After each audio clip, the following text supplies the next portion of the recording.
Hello दोस्तों, हमारे channel रोचक कहानियाँ में एक बार फिर से आपका बहुत बहुत स्वागत है। तो चलिए हम आज की कहानी शुरू करते हैं।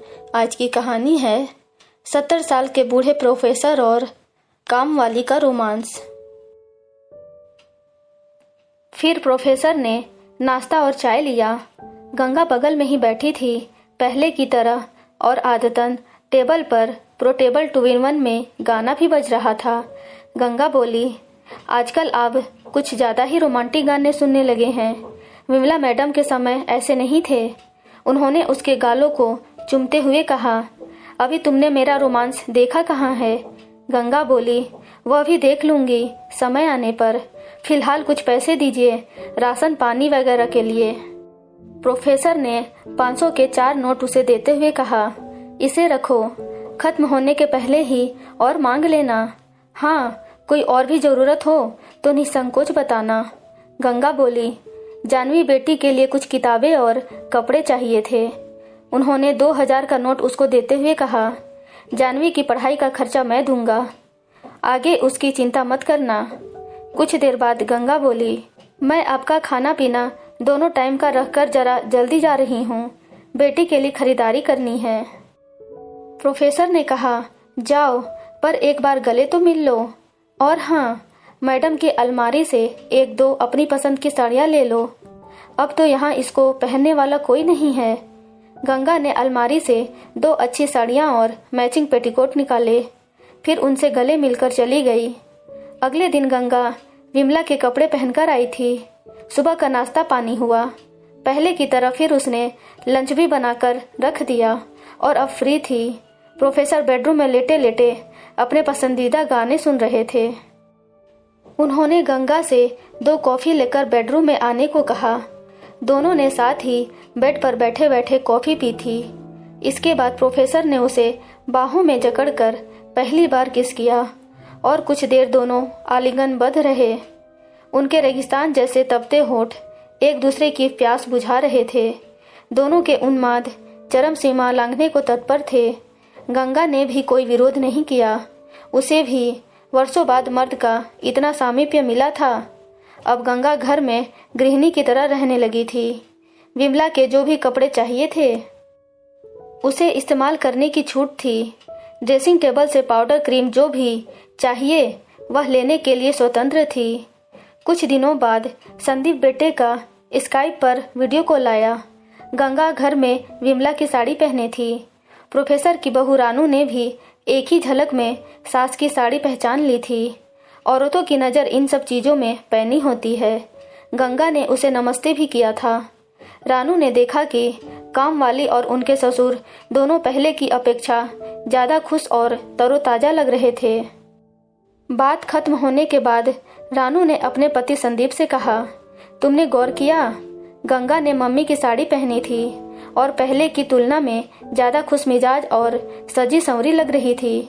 मुझे तो कुछ ठीक नहीं लग रहा है। संदीप बोला, तुम औरतों का स्वभाव ही शक करने का होता है। पापा ने मम्मी की पुरानी साड़ी उसे दे दी तो इसमें क्या गलत है?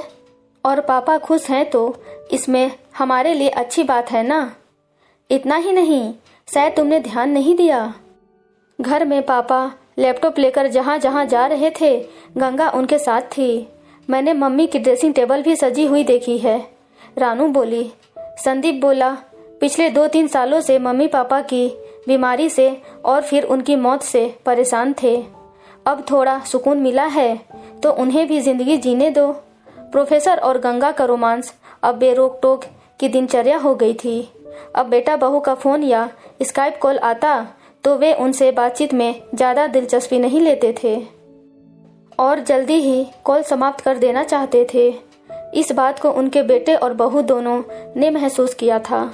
कुछ दिनों बाद बेटे ने पापा को फ़ोन कर स्काइप पर वीडियो पर आने को कहा और फिर बोला, पापा थोड़ा पूरा घर दिखाइए, देखे तो मम्मी के जाने के बाद अब घर ठीक ठाक है कि नहीं।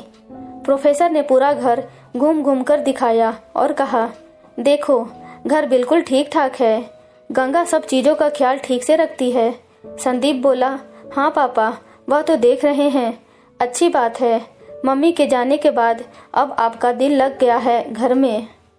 जब प्रोफेसर कमरे से पूरा घर दिखा रहे थे तब बहू बेटे दोनों ने गंगा को मम्मी की दूसरी साड़ी में देखा था। इतना ही नहीं, बेड पर भी मम्मी की एक साड़ी बिखरी पड़ी थी। तब रानू ने संदीप से पूछा, तुम्हें सब कुछ ठीक लग रहा है? मुझे तो दाल में काला नजर आ रहा है। संदीप बोला, हाँ, अब तो मुझे भी कुछ शक होने लगा है। खुद जाकर देखना होगा, तभी तसल्ली मिलेगी। इधर कुछ दिनों के लिए गंगा की बेटी किसी रिश्तेदार के साथ अपने ननिहाल गई हुई थी। तब दोनों ने इसका भरपूर लाभ उठाया था।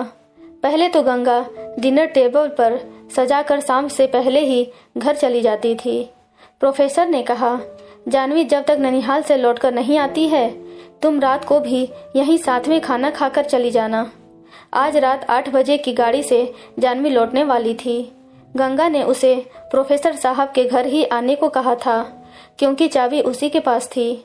इधर संदीप ने भी अचानक घर आकर सरप्राइज चेकिंग करने का प्रोग्राम बनाया था। उसकी गाड़ी भी आज शाम को पहुंच रही थी। अभी 8 बजने में कुछ देर थी। प्रोफेसर और गंगा दोनों घर में अपना रोमांस कर रहे थे। तभी दरवाजे की घंटी बजी तो उन्होंने कहा, रुको, मैं देखता हूँ, शायद जानवी होगी। और उन्होंने लुंगी की गांठ बांधते हुए दरवाजा खोला तो सामने बेटे को खड़ा देखा। कुछ पलों के लिए दोनों आश्चर्य से एक दूसरे को देखते रहे थे। फिर उन्होंने संदीप को अंदर आने को कहा। तब तक गंगा भी साड़ी ठीक करते हुए बेडरूम से निकली, जिसे संदीप ने देख लिया था। गंगा बोली, आज दिन में नहीं आ सकी थी तो शाम को खाना बनाने आई हूँ। थोड़ी देर हो गई है, आप दोनों चलकर खाना खा लें। खैर, बाप बेटे दोनों ने खाना खाया। तब तक जानवी भी आ गई थी। गंगा अपनी बेटी के साथ लौट गई थी। रात भर संदीप को चिंता के कारण नींद नहीं आ रही थी। अब उसको भी पत्नी की बातों पर विश्वास हो गया था। अगले दिन सुबह जब प्रोफेसर साहब मॉर्निंग वॉक पर गए थे, संदीप ने उनके बेडरूम का मुआयना किया। उनके बाथरूम में गया तो देखा कि बाथ टब में एक ब्रा पड़ी थी और मम्मी की एक साड़ी भी वहां हैंगर पर लटक रही थी। उसका खून गुस्से में खोलने लगा था।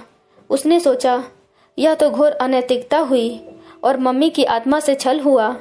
उसने निश्चय किया कि वह अब चुप नहीं रहेगा, पापा से खरी खरी बात करेगा।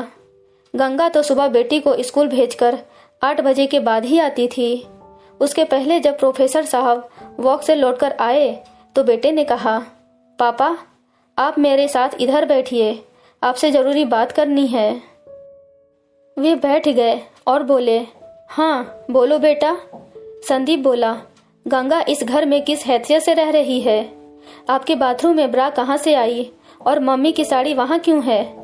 मम्मी की साड़ियों में मैंने और रानू दोनों ने गंगा को बार बार स्काई पर देखा है। मम्मी के ड्रेसिंग टेबल पर मेकअप के सामान क्यों पड़े हैं? इन सब का क्या मतलब है? प्रोफेसर साहब को बेटे से इतने सारे सवालों की उम्मीद न थी। वे कुछ पल बोल नहीं पा रहे थे। तब संदीप ने गरजते हुए कहा, पापा बोलिए, मैं आपसे ही पूछ रहा हूँ। मुझे तो लग रहा है कि गंगा सिर्फ काम वाली ही नहीं है, वह मेरी मम्मी की जगह लेने जा रही है। प्रोफेसर साहब तैस में आ चुके थे। उन्होंने जोरदार शब्दों में कहा, तुम्हारी मम्मी की जगह कोई नहीं ले सकता है, पर क्या मुझे खुश रहने का अधिकार नहीं है? संदीप बोला, यह तो हम भी चाहते हैं कि आप खुश रहें। आप हमारे यहाँ आकर मन लगाएं। पोता पोती और बहू हम सब आपको खुश रखने में कोई कसर नहीं बाकी रखेंगे। भूखा रहकर कोई खुश नहीं रह सकता है, वे बोले। बेटा बोला, आपको भूखा रहने का सवाल कहाँ है? प्रोफेसर साहब बोले, खुश रहने के लिए पेट की भूख मिटाना ही काफी नहीं है। मैं कोई सन्यासी नहीं हूँ, मैं भी मर्द हूँ। तुम्हारी माँ लगभग पिछले 3 सालों से बीमार चल रही थी। मैं अपनी इच्छाओं का दमन करता रहा हूँ, अब उन्हें मुक्त करना चाहता हूँ। मुझे व्यक्तिगत मामलों में दखल अंदाजी नहीं चाहिए और मैंने किसी से जोर जबरदस्ती नहीं की है। जो हुआ दोनों की सहमति से हुआ। एक ही सांस में इतना कुछ बोल गए थे वे। संदीप बोला, इसका मतलब मैं जो समझ रहा था वह सही है, पर 17 साल की उम्र में यह सब शोभा नहीं देता। प्रोफेसर साहब बोले, तुम्हें जो भी लगे, जहाँ तक बुढ़ापे का सवाल है, मैं अभी अपने को बूढ़ा नहीं महसूस करता हूँ। मैं अभी भी बाकी जीवन उन्मुक्त होकर जीना चाहता हूँ। संदीप बोला, ठीक है, आप हम लोगों की तरफ से मुक्त हैं। आज के बाद हमसे आपका कोई रिश्ता नहीं रहेगा। और संदीप ने अपना बैग उठाया, वापस चल पड़ा। तभी दरवाजे की घंटी बजी थी। संदीप दरवाजा खोलकर घर से बाहर निकल पड़ा था। गंगा आई थी। वह कुछ पलों तक बाहर खड़े खड़े संदीप को जाते देख रही थी। तब प्रोफेसर साहब ने हाथ पकड़कर उसे घर के अंदर खींच लिया और दरवाजा बंद कर दिया था। फिर उसे बाहों में कसकर जकड़ लिया और कहा, आज मैं आज़ाद हूँ। दोस्तों, आपको ये कहानी कैसी लगी प्लीज़ कमेंट में बताइएगा। और ऐसे ही रोचक कहानियाँ पढ़ने और सुनने के लिए हमारे चैनल रोचक कहानियाँ को please like, share and subscribe ज़रूर करें। Thank you.